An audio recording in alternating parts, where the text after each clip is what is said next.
Now, Pythagoras, yeah. Pythagoras. Now, let me tell you this thing that you can ask this thing from your maths teacher as well about the Pythagoras theorem. Very interesting mathematical term which is actually used in today's world as well. Pythagoras theorem. So, this particular theorem, which was introduced by Mr. Pythagoras himself. Okay, let's see the face of Mr. Pythagoras.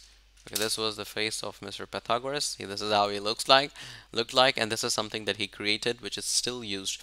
So he said that the sum of the all the angles is equals to the hypotenuse, or it was something like that. For example, it says over here that the well-known geometric theorem that a sum of the squares of the legs of the right triangle is equal to the square to the hypotenuse.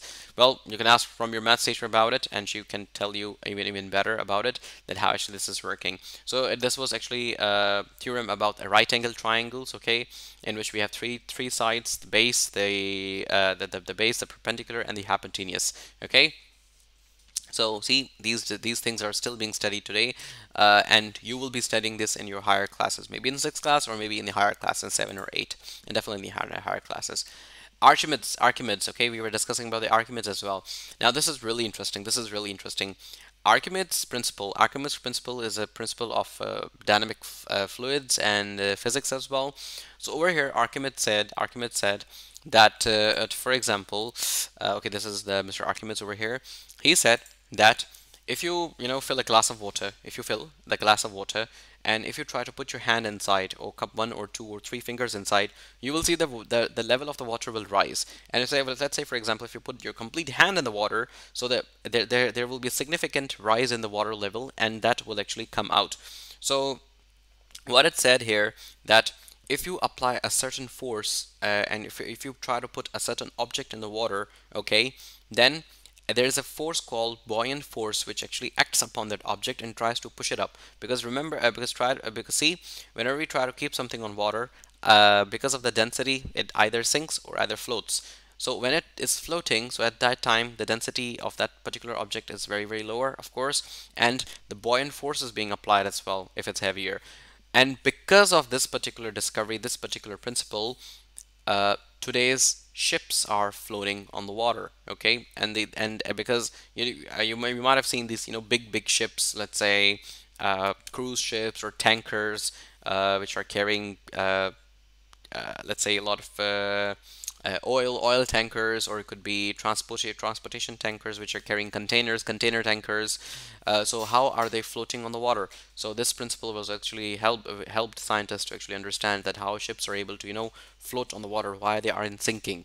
So this is something important over here. And so these were their discoveries throughout the time, and that is what actually makes them really famous in today's world as well. Now, going to another page, the first people to write books on history, geography. These books did not just describe things but also explain how and why things happen. It did not only describe the things but only told that why and how things are happening. See, that's why I always tell you, don't question your teachers, your science teacher, your math teacher, that if this thing is in that way, then how it is and why it is happening in that way, which will actually give you a really good understanding about the all those things, that how actually things are working. Now, the last paragraph. Greek influence lives on today's not only in knowledge but also in the classic building around the world, in the Olympic Games, in the right and place of theater and performing. So see, they were, let's say, jack of all. So they were really into the games, they were into theaters, into education, into engineering, building, mathematics, philosophy. My God, the list just goes on and on and on. So, guys, that was pretty much about the democracy and about these famous notable personalities from the Greeks, which actually gave lot back to the society and came up with a lot of discoveries as well. You guys can also come up with some discoveries, so sometimes whenever I discuss these science and technology things with you. So I'm like, yeah, you can discover as well something and be innovators and innovate something as well. Okay guys, thank you so much for being here and watching this video, and hopefully see you in the next video. Until that, give me a subscribe, give a thumbs up, put down your name in the comment if you were here, and yes, see you in the next video.